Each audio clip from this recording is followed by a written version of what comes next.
Hi అండి, నమస్తే. Welcome to Bhagi's life style మీ భార్గవి. ఈరోజు మనం వీడియోలో 5వ రోజు అమ్మవారి అలంకరణ గురించి, ప్రసాదం తయారీ గురించి తెలుసుకుందాము.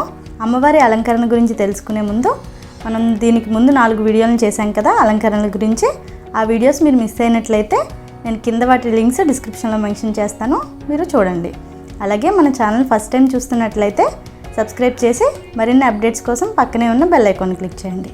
సో ఇంక లేట్ చేయకుండా వీడియో స్టార్ట్ చేసేద్దాం. 5వ రోజున అమ్మవారు ఆశ్వయుజ పంచమి నాడు శ్రీ లలిత త్రిపుర సుందరి అలంకరణలో మనకు దర్శనమిస్తారు.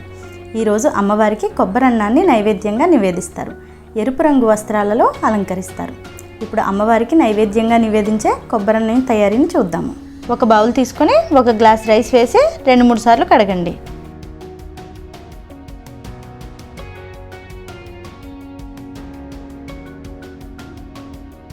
కడిగిన రైస్ కుక్కర్ గిన్నెలో వేసుకుని 1.5 గ్లాస్ కొబ్బరి పాలు, 1/2 గ్లాస్ వాటర్ వేసి ఉడికించుకోండి.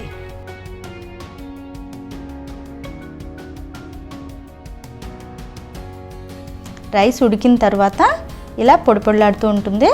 దీనిలో రుచికి సరిపడా సాల్ట్ వేసి ఒకసారి కలిపి పక్కన ఉంచుకోండి. స్టవ్ మీద ప్యాన్ పెట్టుకొని 3 టేబుల్ స్పూన్ల ఆయిల్ను వేసుకోండి. ఆయిల్ వేడెక్కిన తర్వాత 2 టేబుల్ స్పూన్ల వేరుశనగ గుళ్ళు వేసి కొంచెం ఫ్రై చేయండి.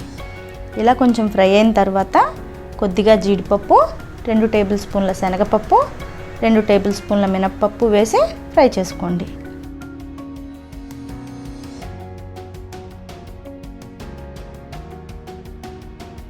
ఇవి కొంచెం వేగిన తర్వాత 1 టేబుల్ స్పూన్ ఆవాలు, 1 టేబుల్ స్పూన్ జీలకర్ర, 5 చీరిన పచ్చిమిర్చి వేసి కొంచెం సేపు వేయించండి.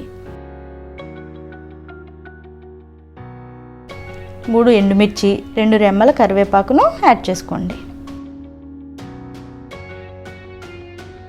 ఇవన్నీ ఫ్రై అయిన తర్వాత 1 బౌల్ పచ్చి కొబ్బరి తురుమును యాడ్ చేసుకోండి.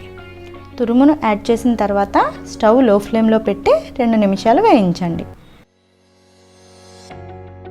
మనం ఉడికించుకున్న రైస్ను యాడ్ చేసి మొత్తం బాగా కలిసేటట్టు ఒకసారి కలుపుకోండి.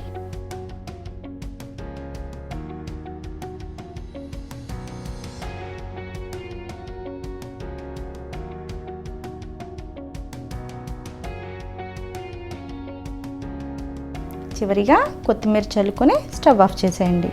అంతేనండి, అమ్మవారి ప్రసాదం కొబ్బరి అన్నం రెడీ. ఇప్పుడు అమ్మవారి గురించి తెలుసుకుందాము.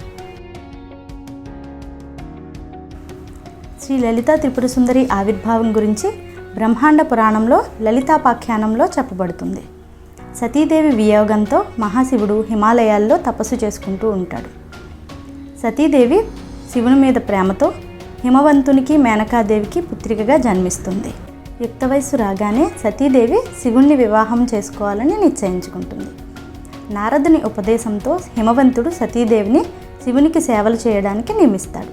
అదే సమయంలో దేవతలు తారకాసురుణ్ణి సంహరించడానికి తమకు తగిన సేనానిగా శివుడి కుమారుడే కావాలి కనుక శివుణ్ణి బహిర్ముఖుణ్ణి చేయడానికి మన్మధుని సహాయం కోరతారు. మన్మధుడు తన పరివారాన్ని తీసుకుని హిమాలయాలకు వెళతాడు. తగిన సమయం చూసుకొని శివుడి మీద తన పూలబాణాన్ని వేస్తాడు. ఆ పూలబాణం తగిలిన శివుడు మనస్సు కల్లోలమైపోతుంది. ఏమిటా అని కళ్ళు తెరిచి చూడగా ఎదురుగా మన్మధుడు ఉంటాడు. శివుడు చూపు పడిన మన్మధుడు ఒక్కసారిగా భస్మమైపోతాడు. కాలిపోయిన శరీరాన్ని చూసి గణేశుడనే విశ్వకర్మ శిష్యుడు తనకు ఒక మూల పదార్థం దొరికిందని ఆ బూడిద నుండి ఒక ఆకారాన్ని తయారు చేస్తాడు. ఆ ఆకారానికి బ్రహ్మ ప్రాణం పోస్తాడు. నిర్జీవ పదార్థం నుండి తయారైంది కాబట్టి అతడిని బండా అని పిలుస్తారు. అతనికి చైతన్యం ఉండదు. అతనే బండాసురుడు. ఈ బండాసురుడు లక్షణాలను చూసి రాక్షసులు తమ రాజుగా చేసుకుంటారు. బండాసురుడు తన మంత్రులతో సేనానులతో కలిసి స్వర్గం మీద దండెత్తి దేవతలను వెడలగొడతాడు. దేవతలు మునులు ఆ రాక్షసుడు పెట్టే బాధలను భరించలేకపోతారు. ఆ రాక్షసుని సంహరించడానికే అమ్మ త్రిపుర సుందరి అవతారంలో ఆవిర్భవిస్తుంది. అమ్మవారు ఆవిర్భవించిన వెంటనే రాక్షస సంహారానికే బయలుదేరి వెళ్తుంది. 9 రోజులు యుద్ధం చేసి 9వ రోజున బండాసురుని కామేశ్వరాశ్వరంతో తన రాజ్యంతో సహా దహించి వేస్తుంది. అమ్మవారు బండాసురుణ్ణి వధించడానికే సర్వ చైతన్య స్వరూపిణిగా అవతరిస్తుంది. ఈ వీడియో మీకు నచ్చినట్లయితే లైక్ చేసి మీ ఫ్యామిలీ మెంబర్స్కి, ఫ్రెండ్స్కి షేర్ చేయండి. నెక్స్ట్ వీడియోలో 6వ రోజు అలంకరణ గురించి తెలుసుకుందాము. అప్పటి వరకు కీప్ వాచింగ్. Thank you.